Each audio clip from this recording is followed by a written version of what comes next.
This video is on section 1.5 notes, special applications of percent calculations. So the first application we're going to look at is discounts. And for discounts, we have a few vocabulary terms that are important to know. First is what a discount actually is. It is the amount of money by which the normal price is reduced. So that's your discount that you're actually getting, is however much off you have for a list price. The list price itself is the normal or original price before the discount is subtracted, and then the net price is the new reduced price. We might think of this as the sale price. So this is the new reduced price after the discount is subtracted.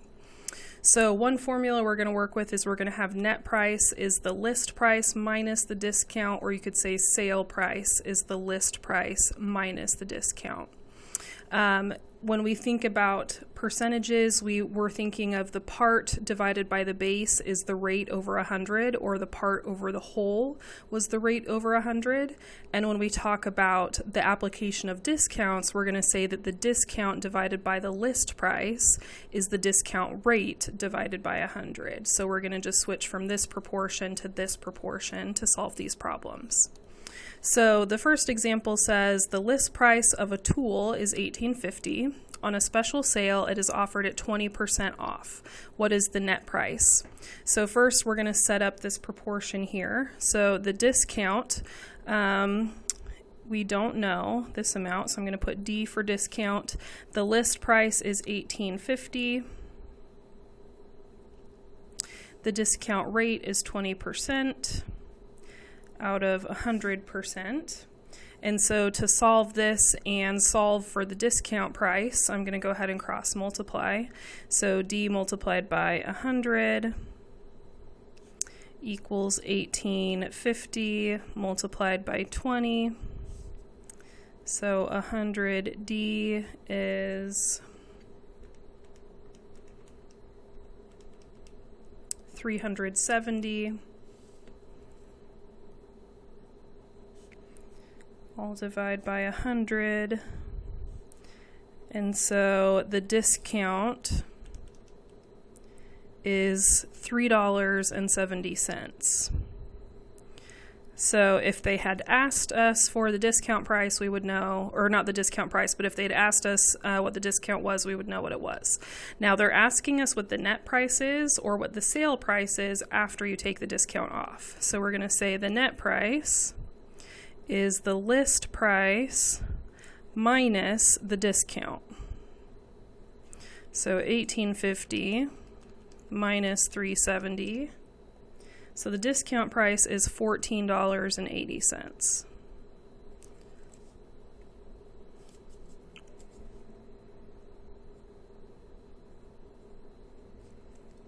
Now, whenever you set up these proportions, there's always multiple ways to do it. And so the textbook goes through and kind of discusses this is one way you could set up the proportion, but there's another way to set up the proportion. So we know that proportions are always set up so that you have a part out of the entire value.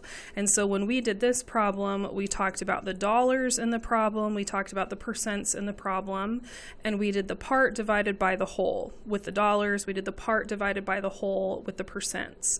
So we said that our discount dollar amount divided by our entire dollar amount, the list price for the tool, was equivalent to the discount percentage divided by the entire percentage. That's how we focused when we set up this proportion. So we said D divided by 1850, the part divided by the whole, is equivalent to the discount rate, the 20% divided by the entire percentage, or 100.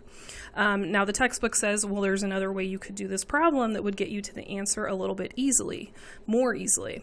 Instead of doing the discount and focusing on the discount itself, you could focus on the net price and the net rate, or the sale price, and then the rate that you're going to be paying, the percentage you're going to be paying to get that sale price. So instead, I could solve for N, the net price, and I could calculate the percentage that I'll be paying. So if I have a 20% discount, that means that I'm paying for 80% of the tool. 20% off means I pay for 80% out of the 100%. And the way you calculate that is you do 100 minus the discount. So 100 minus 20 is the remaining 80%.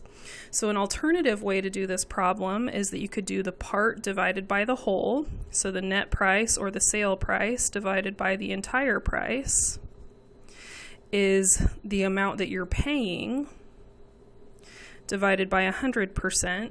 And if we were to solve this proportion, we would be able to skip one step of the process. So n times 100 equals 1850 times 80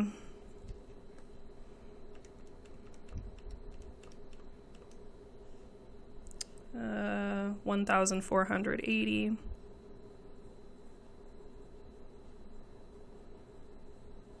And then to solve for n, I'll divide by 100. And so n, the net price or the sale price, is $14.80. And so I saved myself a step by setting up the proportion this way.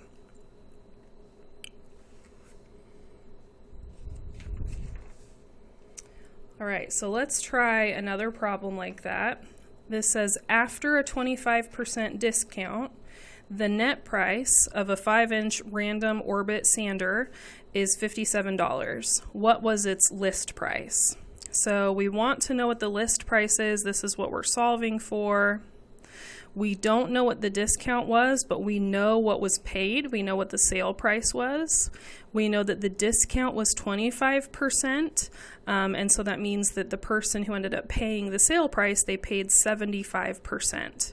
So if we look at this, we could do the discount, the part divided by the whole, the discount amount divided by the whole amount equals the discount rate over the whole rate. Or we could do the sale price divided by the list price equals the sale percentage, which is how much that you end up paying, divided by 100. And so what we're going to do with this one is we're going to choose to work with the sale price. And the reason that it's a little bit easier to do it this way for this particular example is because if you work with the discount, you end up with two unknown values, two question marks. But if I work with the sale price, the net price, then I only have one unknown value, and that's easier to solve for. So I'm going to say the sale price or the net price out of the list price, which I don't know, so I'll put L, equals the rate that I end up paying, so 75% is what I end up paying, divided by 100%. So I'll cross multiply. L multiplied by 75 equals 57 multiplied by 100.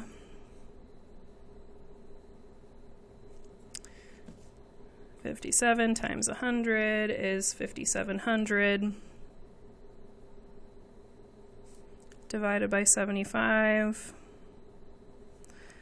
And so the list price is $76.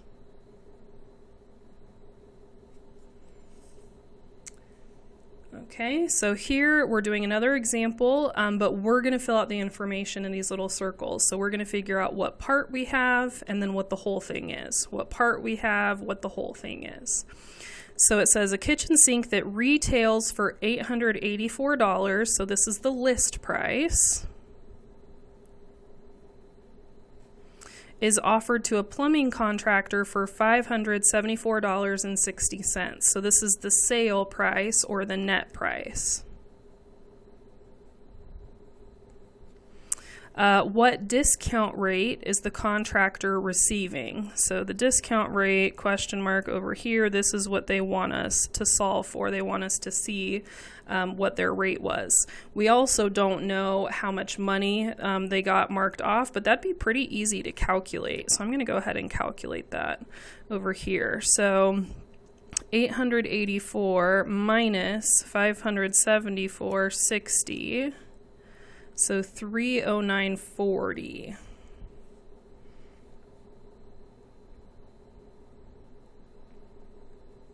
So this is how much of a discount they got right here. And I know that that's how much of a discount they got because the amount they got discounted and their sale price all together should add up to the entire amount. Okay, so we have a discount rate, we have the rate that they ended up paying is 100%.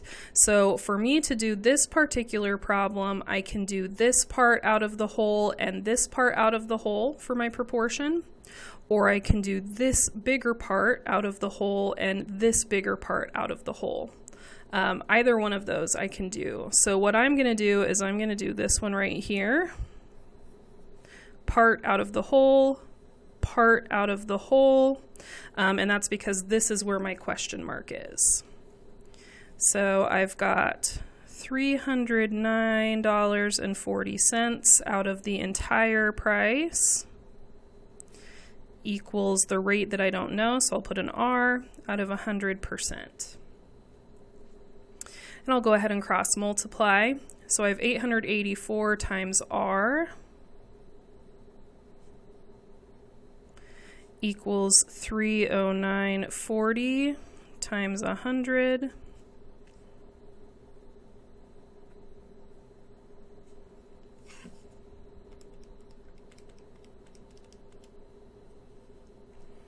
$30,940, and I'm going to divide that by 884.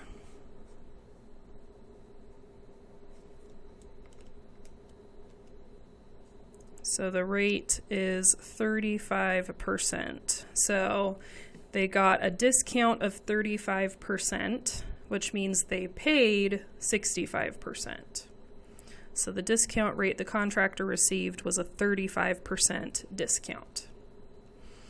All right, now I'm assuming most of you guys have worked with percentages in the past, and so you probably know this shortcut to percentages. So as we've worked with those previous examples, you might have been thinking, well, but I know how to do those problems in an easier way.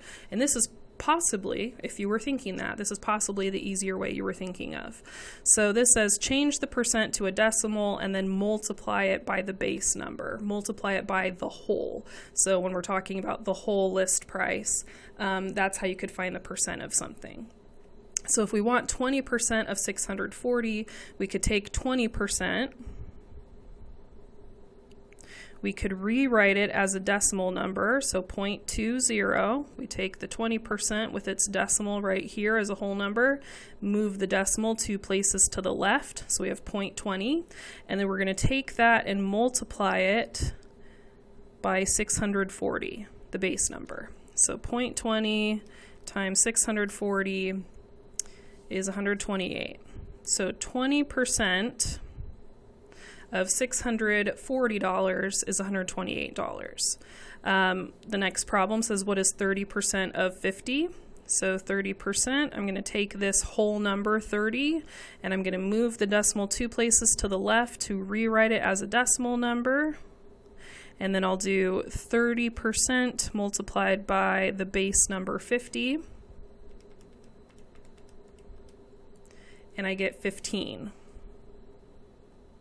So 30% of 50 is 15. 8.5% of 160, so 8.5% would be 8.5%. I'll go ahead and take the decimal, move it 2 places to the left, and so that's going to give me 0.085, and then I'll do that decimal multiplied by 160.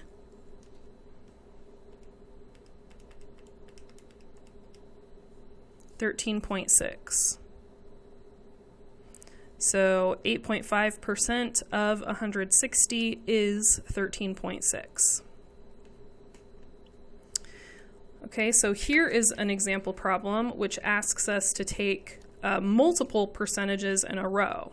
So it says, suppose a washing machine has a list price of $740 and the buyer obtains trade discounts of 30%, 10%, and then a cash discount of 3% just because they paid with cash.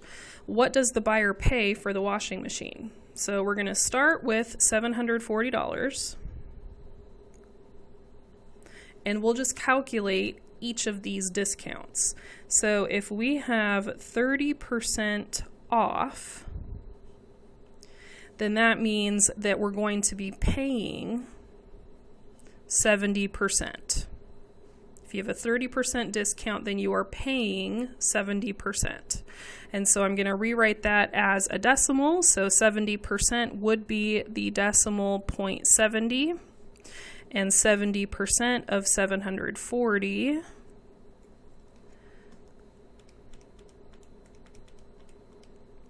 is $518. Okay, so after the first discount, this is how much the washing machine is going to be. And then we can do the next discount. So now we're going to do 10% off.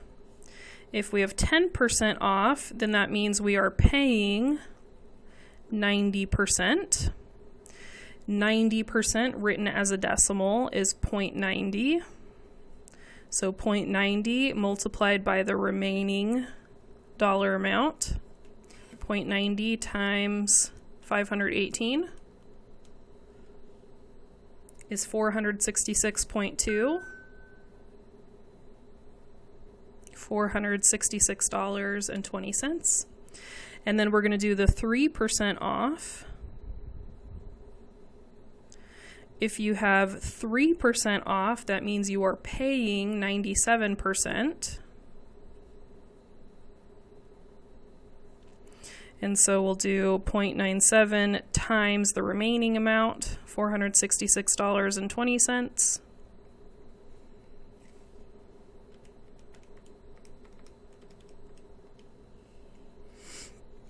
And we get 452.214. Since we're talking about money, we should only be using 2 decimal places. So if you had these discounts, you would pay $452.21 for the washing machine that costed $740 to begin with. All right, so this quick method for calculating a percent, this shortcut of taking the percent and moving the decimal 2 places and then just multiplying times the base, this method is always fair game. You are always welcome to use this method. And if you want to use this method for any of the problems in this assignment on MyMathLab, or for any of the example problems throughout the rest of these notes, you are welcome to do that.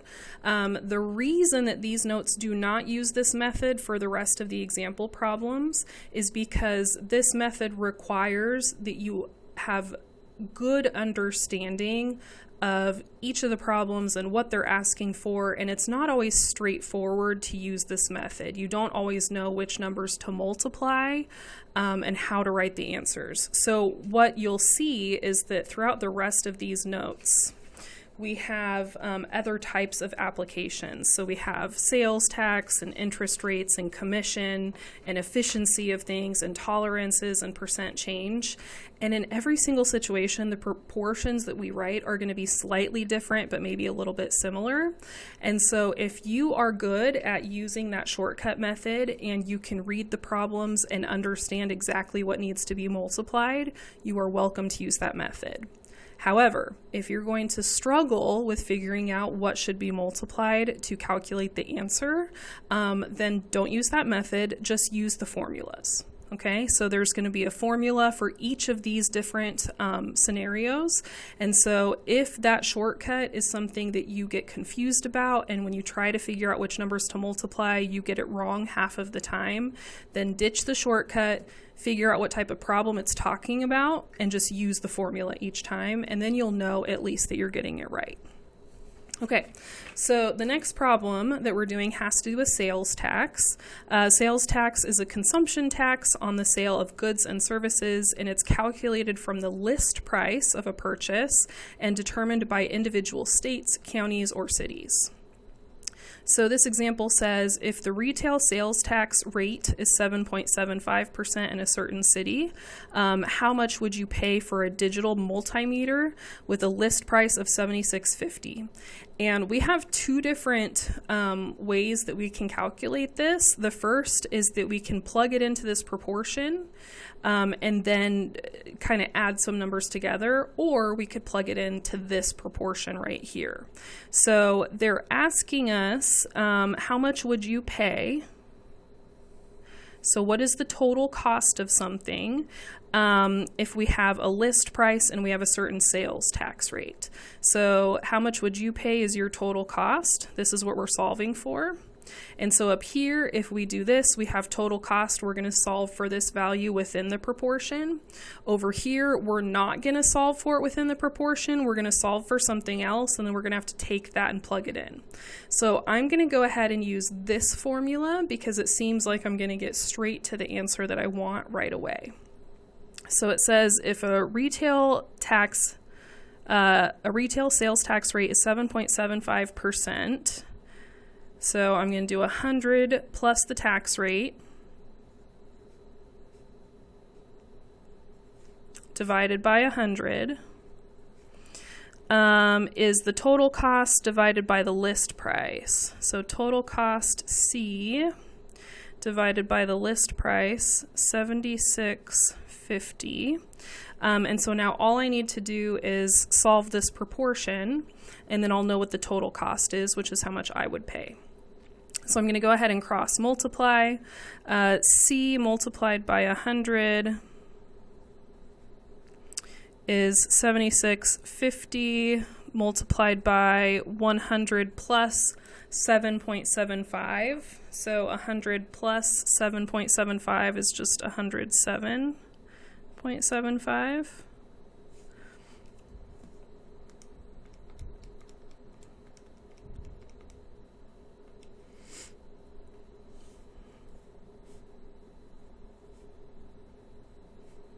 $8,242.875, and I'll divide by 100.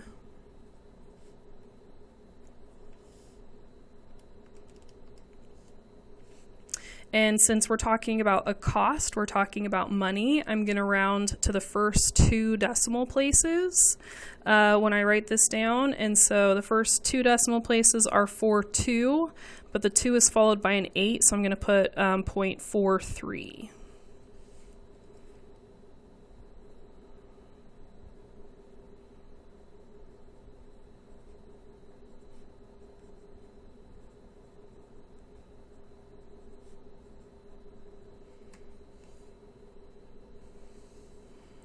All right, the next type of application is for calculating interest. Interest is the amount a lender is paid for the use of his or her money. So you hear about interest when you talk about loans. If you talk about your money sitting in the bank uses your money for other people's loans, and so you get paid interest while your money is sitting in the bank. You hear about this for people who are paying for stocks, things like that. So when somebody lends money, it's the money that you get paid for lending your money. All right, so here we have, suppose that you have $5,000 in a long-term certificate of deposit, earning 1.25 interest annually in your local bank. How much interest do you receive in a year?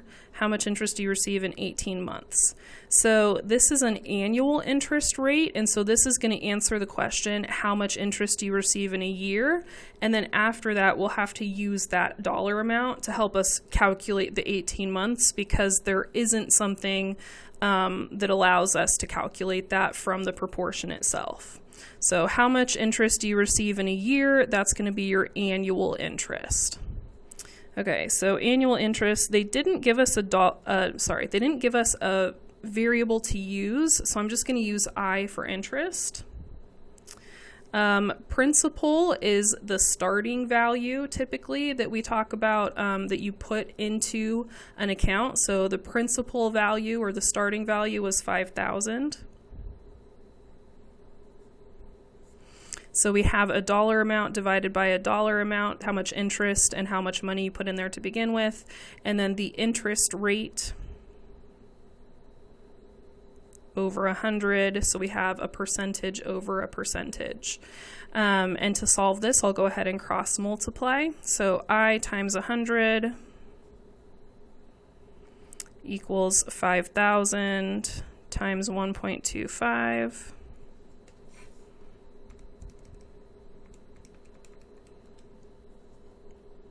$6,250.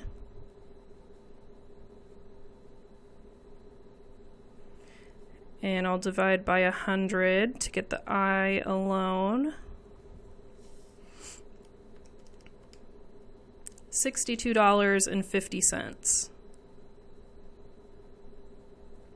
So in 1 year or in 12 months, you would earn $62.50 in interest. And so if 1 year is $62.50, then how much interest is in 18 months? So some people might look at 18 months and automatically think, oh, 18 months, that's a year and a half. That's 12 months plus another 6 months. That's a year and a half.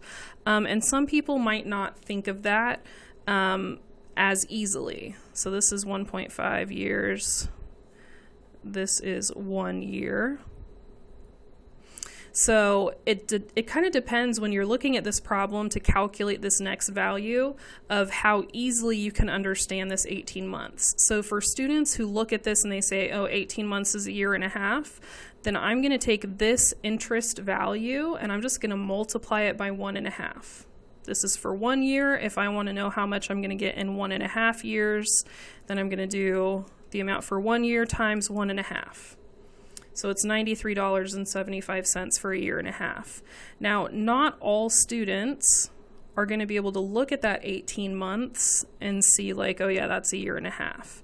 So if you're not, that's okay. You could just take this and figure out how much it is per month. So $62.50 divided by 12 is this much money per month. And then you could take that dollar amount and multiply it by 18. $93.75. So the entire year divided by 12 months tells you how much per month, and then multiply it by 18 to figure out how much for 18 months. That would be another way to do the problem. So it kind of depends on how comfortable you are with this measurement of 18 months. All right.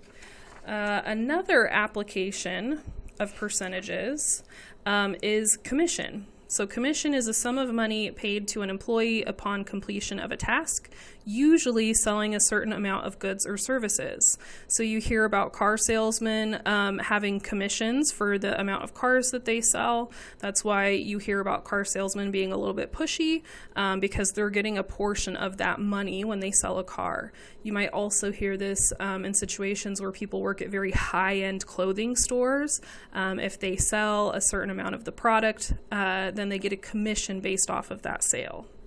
So typically, when somebody works on commission, they have a base pay, and then they also have commission above and beyond that. So they'll have a certain amount that they make no matter how much they sell, and then the commission adds to their base salary. So the first example says, suppose that your job as a lumber broker pays 12% commission on all sales. How much do you earn from a sale of $4,000? So just like all of these other proportions, we have one ratio that's comparing dollar amounts and the other ratio that's comparing the percentages or the rates. So we have 12% commission, so we're going to do 12 out of 100. And then we have the actual commission you earn, so the money you earn divided by the number of sales that you got, the dollar amount in sales that you got. So the commission you earn, I'll put C for commission, divided by the number of sales you got, which is 4,000. And then to solve the proportion, we can go ahead and cross multiply. So C times 100 equals 4,000 times 12.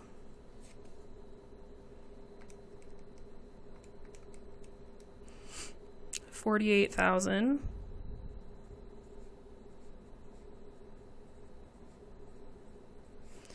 And then I'll divide by 100.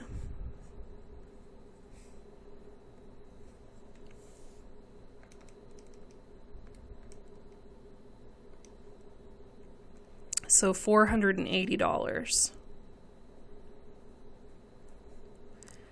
So for this lumber broker, they sell $4,000 worth for their sale, and then because they sold that much, they made an extra $480 on top of their paycheck.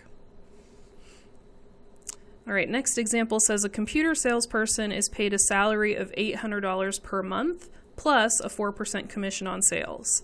What amount of sales must he generate in order to earn $40,000 per year in total compensation? So we want him to have a certain yearly salary. We know that he earns a base salary of $800 per month. So we're going to say 800 multiplied by 12. That's how much he earns no matter how much he sells.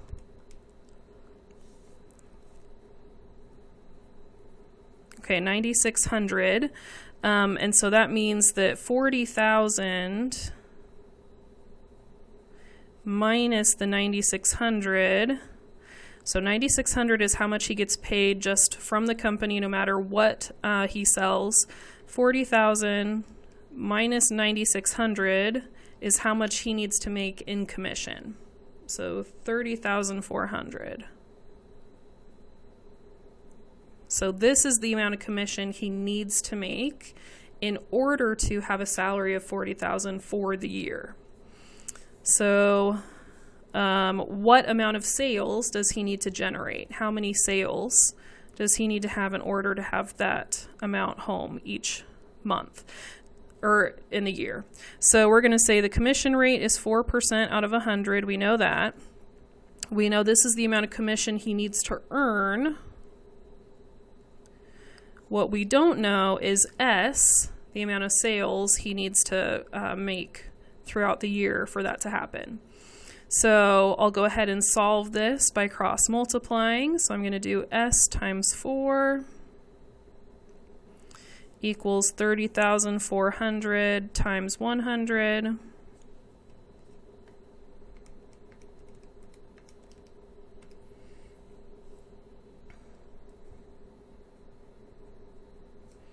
So this is 304, 1, 2, 3, 4. So that is 3,040,000 so far. That's what that number is. Okay, I'll go ahead and divide by 4 to solve for S.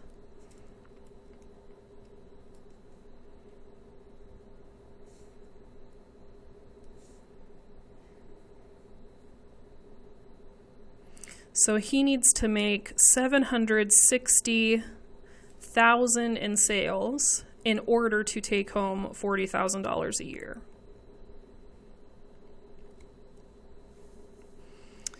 All right, another type of percent application that we have is efficiency. So efficiency is the fraction of a given process which compares the energy or power output to the energy or power input.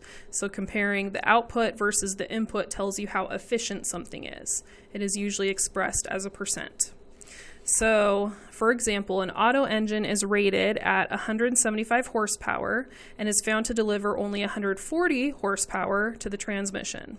So it's giving a certain amount of energy and horsepower, and then once it gives the energy, how much energy is it delivering? So then it's delivering 140 horsepower to the transmission. What is the efficiency of the process? So here we have the input. It's inputting 175, but it's only outputting 140. So we're going to say 140 is the output, 175 is the input. And so this ratio is in terms of horsepower, or it's the energy. And then the efficiency is the rate that we are solving for. What's its efficiency rating out of 100%? So we can go ahead and solve for this by cross multiplying. So E times 175 equals 140 times 100.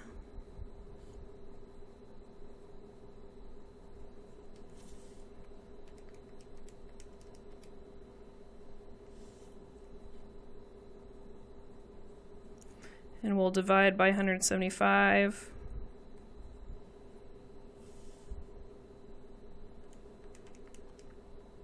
and we get the efficiency is 80%. And one thing to note, that any practical system is always going to have less than 100% efficiency. Whenever you put energy into something, a little bit of energy is always lost as you're doing that. So you can never have more than 100% efficiency.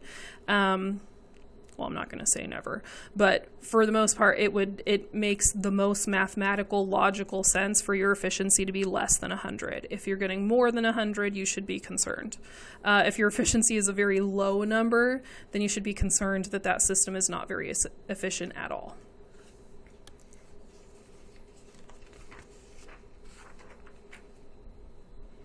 All right, tolerances.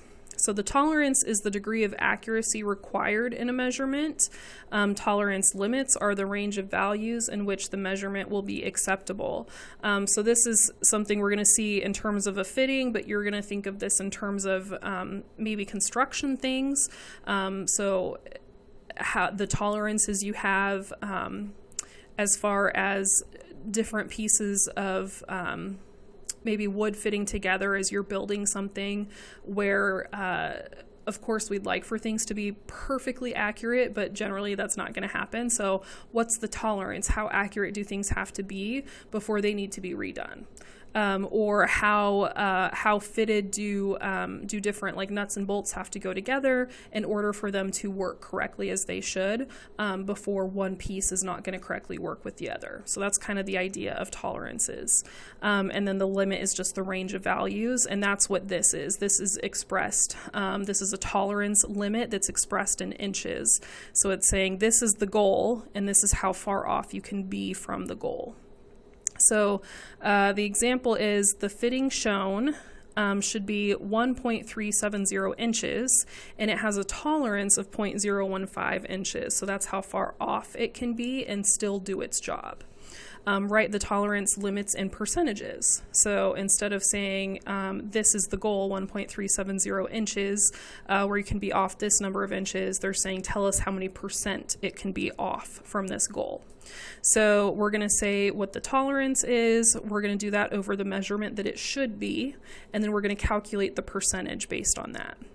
So the tolerance is 0.015.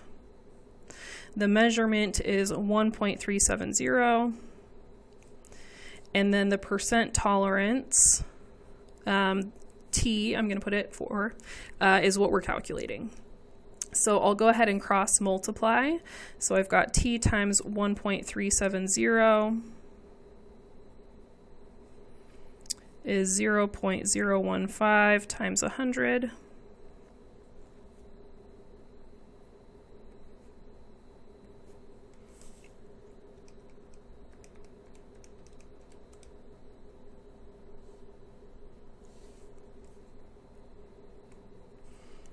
And I'll divide by 1.370.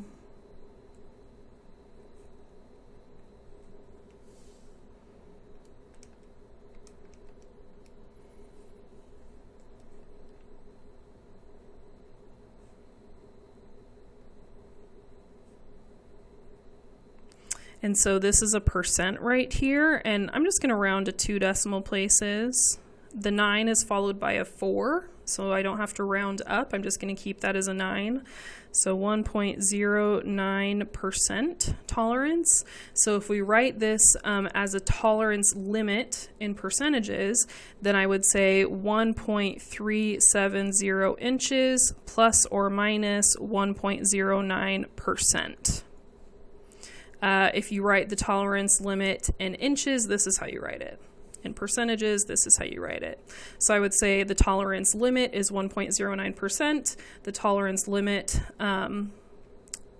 written as a range of values would be this. 1.370 plus 1.09%, 1.370 minus 1.09%. All right. And then last, I think this is the last one, percent change. So percent increase and percent decrease. So the percent increase is the measurement of how much a value has increased compared to its original value. And this is expressed as a percentage of the original value. Percent decrease is the measurement of how much a value has decreased compared to its original value. This is expressed as a percentage of the original value. So suppose that the output of a certain electrical circuit is 20 amps and the output increases by 10%. What is the new value of the output?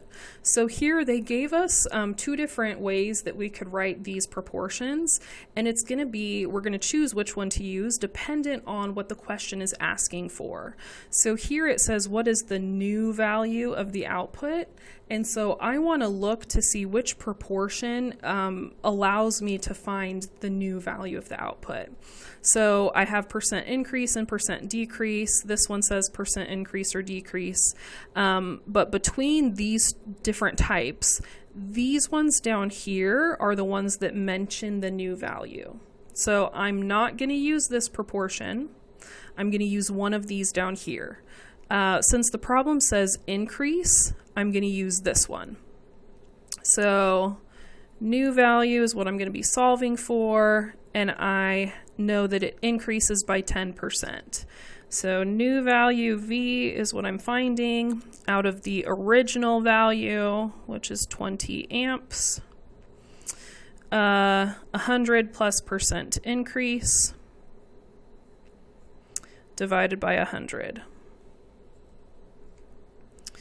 All right, so V times 100 equals 20 times 100 plus 10, which is 110.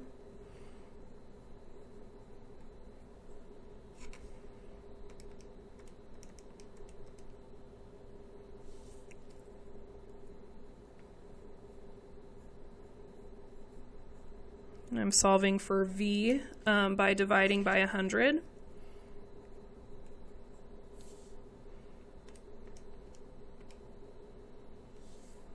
And that gives me 22 amps. So both of these have the same unit. So a certain electrical circuit had 20 amps, and then its output was increased by 10%, so the new output is 22 amps. Okay.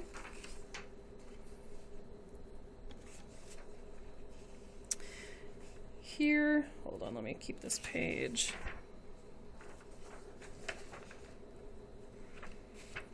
All right. It says, suppose that the output of a certain machine at Acme Gidget Company is 600 gidgets per day. If the output decreases by 8%, what is the new output? And so we have, it says new output, and so we're kind of dealing with the same wording as the previous problem. And so I'm going to go ahead and use one of these because it talks about the new output or the new value. We have an output that is decreasing, and so I'm going to go ahead and use this one right here. So our new value is what we're solving for. It says that the original amount was 600. We have a percent decrease. It's decreasing by 8. So 100 minus 8 over 100. All right, and I'll go ahead and cross multiply.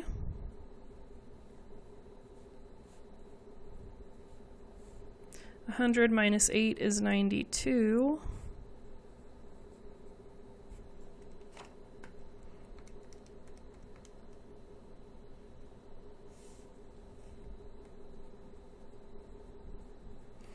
And then I'll divide by 100.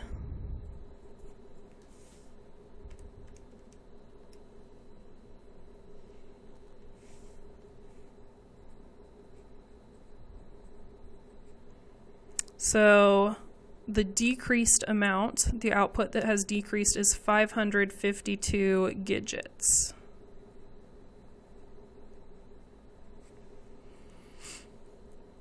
Okay, now this question is phrased differently. It says, what is the percent increase in air pressure? So what is the percent increase? If the pressure value increased from 30 to 36. So we want to find the percent increase. So here we have percent increase is kind of inside the problem, and then here we have percent increase right here. So if I was to choose between these two, I would probably choose to work with this one, just because this one doesn't have percent increase on its own. It says 100+% increase, but it kind of depends on the problem. I might try both methods and just see which one feels easier to solve for. So let's look at the rest of the information. So if we're going to use this first proportion, it says we need to find the amount of increase or decrease and then the original amount. So it says that we increased from 30 psi to 36 psi, so we have our original value is 30, and our new value is 36.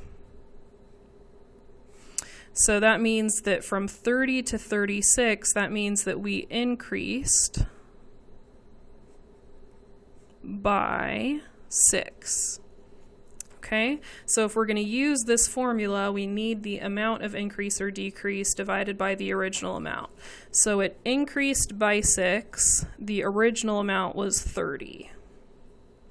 Okay, then it says the percent of increase divided by 100. So the percent of increase, which is what we're trying to solve for, divided by 100.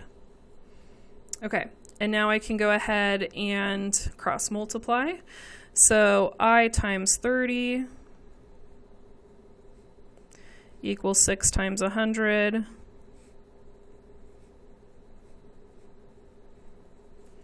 So 30i equals 600, and then I'll divide by 30.